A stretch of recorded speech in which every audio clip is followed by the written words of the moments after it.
بسم الله الرحمن الرحيم الحمد لله رب العالمين وبه نستعين على أمر الدنيا والدين صلى الله على محمد وآله وصحبه وسلم بعد waxaan ku sugannahay xaafadii Amal Village oo magaalada Garowe laga dhisayay maanta waa 18 bisha 9aad 2024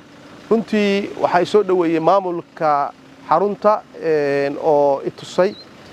waxa meesha laga dhisaya ama laga dhisay qaybta xafiisyada waa dhisan yihiin already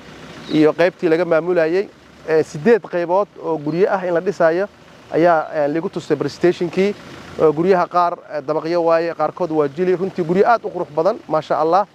masaajidkii waxa kamid ah masaajidada waliba hal kalimaan waa ka badan yihiin waxa kamid ah beerihii oo la diyaariyay meelihii lagu nasanayay suuqyadii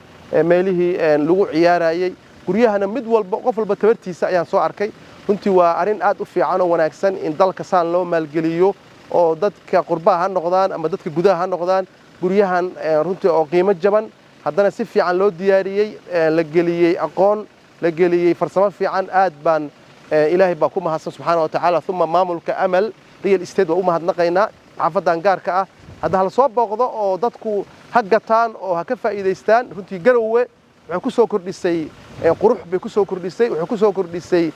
mashruuc aad u qiimo badan ilaahay baa ku mahadsan aad baan ugu faraxsanahay hawlahan oo kale waana waxa dalka wax u taraya mustaqbalka dhow mustaqbalka fog subxaanahu wa ta'ala ilaahay subxaanahu wa ta'ala ayaana ku mahadsan. Assalaamu alaykum wa rahmatullahi wa barakatuh.